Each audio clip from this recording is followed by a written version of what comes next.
আসসালামু আলাইকুম। তো এটা আমি চিকেন আলুর ঝোল করেছিলাম, একদম সহজে একদম।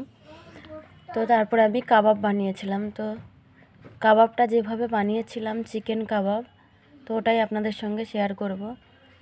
তো কাবাব বানানোর পরে চিকেন আলুর ঝোল আর কাবাব তো আমার ছেলেকে ভাত খেতে দিয়েছিলাম।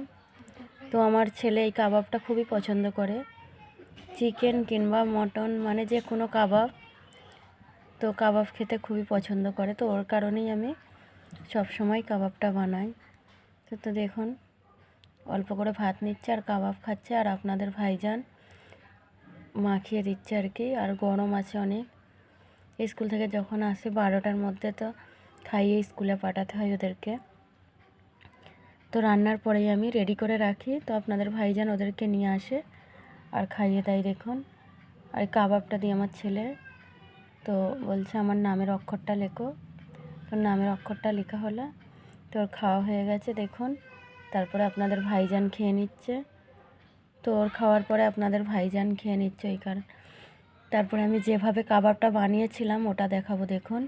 তো এর মধ্যে কাঁচা লঙ্কা, আদা রসুন, বেসন, চিকেনটাকে আমি কিমা করে নিয়েছি, আর গরম মশলা, ধনিয়া জিরার গুঁড়ো, হলুদ গুঁড়ো, লঙ্কার গুঁড়ো, পেঁয়াজ পেস্ট, তো ওটা নিয়েছিলাম। তো দেখুন আর লবণটা আমি তুলে নিচ্ছিলাম, কারণ আদা রসুনের মধ্যে আমি লবণ দিয়ে রেখেছিলাম।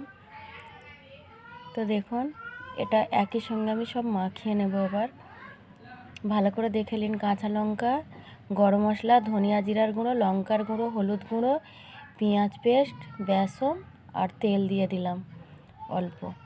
এর মধ্যে ধনিয়া পাতা দিতে পারেন, তো আমি আজকে ধনিয়া পাতাটা দিলাম না, আর আমার শরীর খারাপ এই কারণে আরোই দিলাম না। তো ধনিয়া পাতাটাকে মানে বাছতে হবে, কাটতে হবে, ধুতে। তো যেগুলো সহজ কাজ সেটাই করলাম আজকে আমি, অতি সহজে একদম চিকেন কাবাব।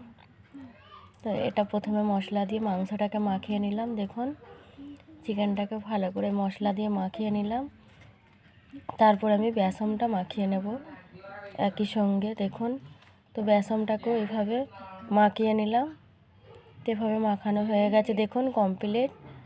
তো এবার আমি গোল করে আপনারা যেভাবে শেপ দিতে পারেন, তো আমি একটা এভাবে দেখালাম, তারপরে এভাবেও দেখালাম দেখুন। তো আপনারা যেভাবে পারেন দেবেন। তো আমি গোল করব আজকে। তো এই দেখুন এভাবে গোল গোল করে আমি ভেজে নেব। তো তেল গরম হয়ে গেছে, তেলের মধ্যে দিয়ে দিলাম। তো পরস্পর একটা করে এভাবে গোল করে আমি তেলের মধ্যে দিয়ে নেব। আর দেখুন তো এভাবে গোল করে সবকটা আমি ভেজে নেব, পরস্পর দিয়ে দিলাম। তো আমার সবকটা দেওয়া হয়ে গেছে কমপ্লিট দেখুন। তো আমি এটা এবার ভেজে নেব। তো দেখুন দেখতে কতটা সুন্দর মানে লাগছে আর কি। তো আজকে আমি গোল করে করলাম, অন্য দিনে আলাদা করে, আজকে গোল করেই করলাম। দেখতেও ভালো লাগছে, অনেকটা মিষ্টির মতো গোল হয়ে গেছে আর কি। তো দেখুন এভাবে এক পিঠ হয়ে যাবে যখন, আর এক পিঠ উল্টে নিতে হবে এভাবে। তো আমি এভাবেই ভেজে নেব সবকটা, বেশি কালার করব না এটা দেখুন। কারণ আমি কালার করি না, যখন মানে আসে খাওয়ার টাইম হয় তখন আবার ভেজে দিই এই কারণে। আর কোনো কোনো সময় তো আসার পরেই ভেজে নিই। তো এখন আমি এভাবে ভেজে নিচ্ছি দেখুন। তো আপনারা চাইলে এভাবে হালকা করে ভেজে তুলে রাখতে পারেন, পরে মানে ভেজে নিতে পারেন খাওয়ার সময়।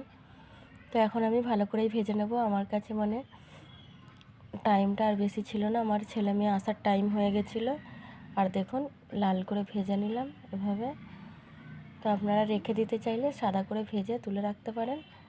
আর আমি একটার পর একটা তুলে নেব দেখুন কাবাবগুলো। তো বল কাবাব এটা হয়ে গেছে আর কি। তো আমার ছেলে এটা দেখে খুবই খুশি হবে, তো এসে বলবে বল কাবাব এটা। তো দেখুন আমি সবকটা ভেজে তুলে নিলাম, আর কতটা সুন্দর হয়েছে, কিন্তু তেলের মধ্যে কোনো একটা ভেঙে পড়েও নি, কিছু হয়নি। দেখতে পেলেন কত সহজে করে নিলাম।